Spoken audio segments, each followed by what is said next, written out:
Ndewono, Umwama.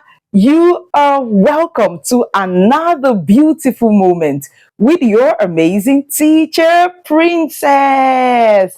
I'm so happy to do this again today. As always, it's a joy for us to learn Igbo language together. But before we go further, have you done all those things that we like? Have you liked? Have you shared? Have you subscribed? Please do so right away. That is exactly the kind of stuff I want to see, okay? Now, I'm going to tell you something that is not such a good news, but it's not bad either.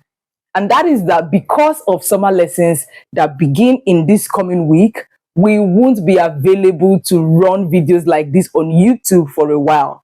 So we're going to be diverting every attention and, preparing for the students in summer class that will begin this next week. Classes on YouTube, videos on YouTube like this will resume sometime in September. Please don't miss us too much. Continue rewatching the old videos and the videos that we're making. You will still find value. Okay? Now, let's talk about what we're learning today. Today's lesson is one different kind, in the sense that we're learning something that is a part of our Igbo heritage. So it may not sound too familiar because I'm going to speak Igbo, but I will translate in English. So come all the way down and join me as we go on this ride. In today's lesson, we're learning riddles. We're going to be learning some riddles in Igbo language. I will ask you some riddles and I'm going to see if you can answer it. I'll ask the riddle in Igbo and then I'll translate it in English and then see if you're able to actually figure it out. Riddles are a major part of our Igbo culture. Gwam gwam gwam. We call them gwam gwam gwam, right? So we ask all these questions and it just helps to make a beautiful evening in the Igbo cultural setting. Are you ready? Let's begin.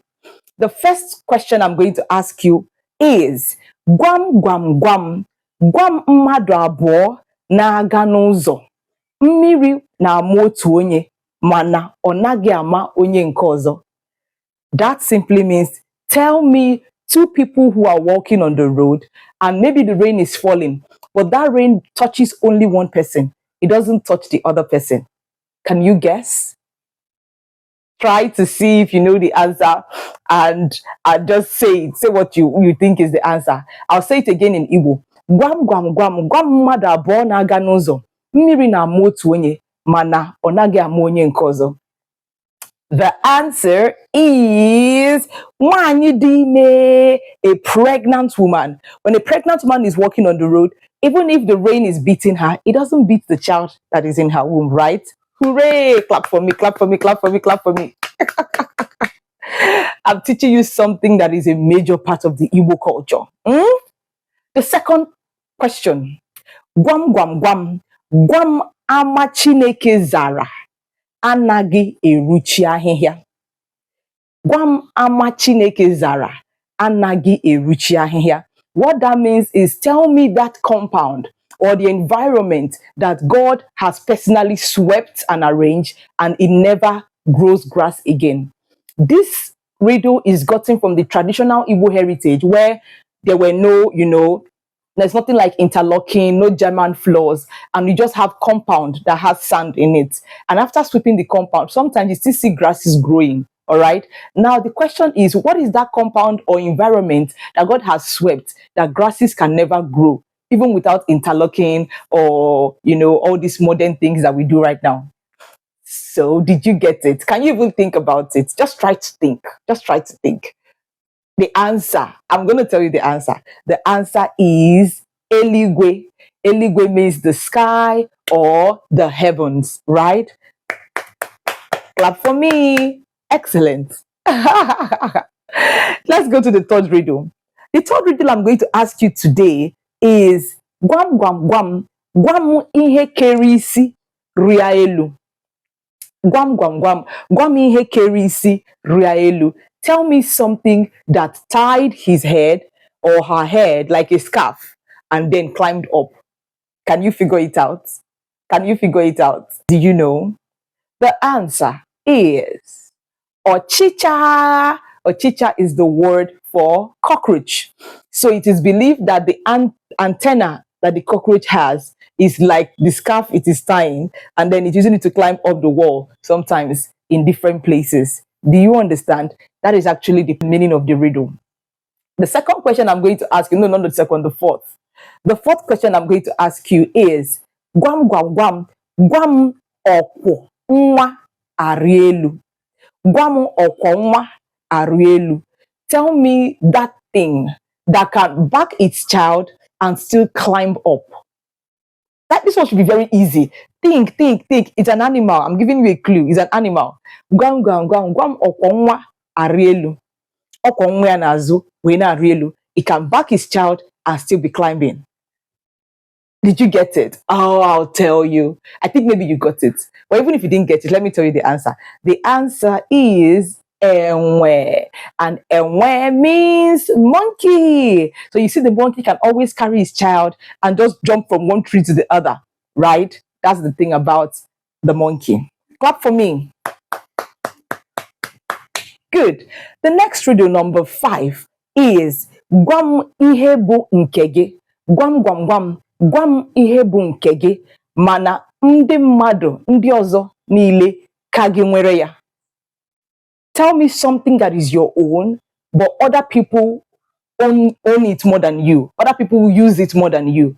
Ihe bụ nke gị. Mana ndị ọzọ niile, ndị mmadụ kara gị nwe ya. What is that? Can you tell? That is actually, think. What is that thing that belongs to you, but other people use it more than you? Think about it and see if you get it right. The answer is ahagi, your name. Your name belongs to you, but people use it more than you. How many times do you call yourself? Let's say you are Ogechi. How many times do you call yourself Ogechi, Ogechi every day? No, you don't often do that, right? But everybody else in your house, in your class, in your school, everybody else will always call you by your name many times a day, right? Good. Clap for me. Okay. The next one I'm going to ask you, the 6th one, is Gwam gwam gwam. Gwamu ono n'elu na bara alamba.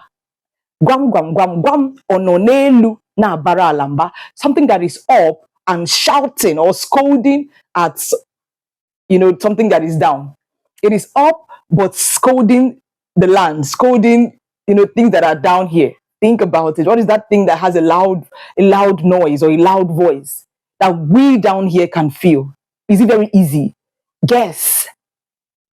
Okay, maybe you got it right, or maybe you didn't. Let me tell you the answer. The answer is Egbe eluigwe. And Egbe eluigwe is the Igbo word for thunder. It's when the thunder rolls and everywhere just, oh my goodness, thunder. You see, so ono n'elu na bara alamba. It is up, but it's scolding us all that we're down here, because, right, we have to just go and look for somewhere to hide when the thunder is just, making that noise. Okay, number 7. Gwam gwam gwam. Gwam ihe kpu nọrọ n'ọhịa. Gwam ihe kpu nọrọ n'ọhịa. That means tell me something that is wearing a cap and it's in the bush or in the forest. Do you know anything that wears a cap? I think when you wear a cap, you're looking good, you're dressing up to go somewhere, and you just, walk to look majestic and look beautiful and look amazing. So what is that thing that wears its own cap and it decides to stay in the bush? Can you guess? I don't know if many of you will get it. You can ask your parents, ask your mom or your dad or an uncle that is around you and see if they get it right. Did they get it? Okay, let me tell you the answer. The answer of that thing that wears his cap and stays in the bush is arrow. Say arrow. Arrow means mushroom. When you look at the way a mushroom is designed, it always has that thing that looks like a cap, right? That is covering it, but it grows in the bush. So I got it right. Clap for me and clap for you too for trying. Oh, this is the final one. And this one, I want you to prepare to think very well. I want everybody in this class to get it. Put on your thinking caps and let's go to the next one. Gwam gwam gwam. Gwamu ihe gajubi. Baroto. Lotawa. Marakwa. Gwam gwam gwam gwam ihe gaje ubi gbara ọtọ lọtawa mara akwa. What that means is, tell me that thing that on his way to the farm, he was naked. But when he was coming back, he had worn clothes. Think. I'm going to give you a clue. It's not an animal. It's not a person. It is a crop. Now think. Ọ gara ubi, mana mgbe ọ na-aga aga ọ gba ọtọ. Mgbe ọ na-alọtazi alọta, o yiri akwa. When he was going to the farm, he was naked. But by the time he was coming back, he had worn clothes. The answer is, ask your parent if you don't know it. Let's see if your parents got it right. The answer is oka. Oka means the corn, right? That corn, the maize that we eat. So when we want to take the corn to the farm to plant it, we just take it as a seed and then it is planted. But by the time it is growing and it has grown and is ripe for us to take it off and we're taking it back home, we take it with all of that external stuff that it has on it. So that's what we like refer to as the clothes it put on. When it was going to the farm, it went naked. When it was coming back at harvest time, it had put on a beautiful, beautiful dress. Clap for me. And clap for yourself too. You know, I'm always proud of every attempt and every effort that you make. All right. If you're not in class, where are you? Hey, you're going to be missing out on a lot. Really. Here are the details one more time. This is the time to take advantage of the early bird offer. After today, the price moves up to the regular price. Come to class. Let's have fun together learning Igbo. In the interim, you can rewatch our old videos and just stay connected with us as always. Continue speaking Igbo.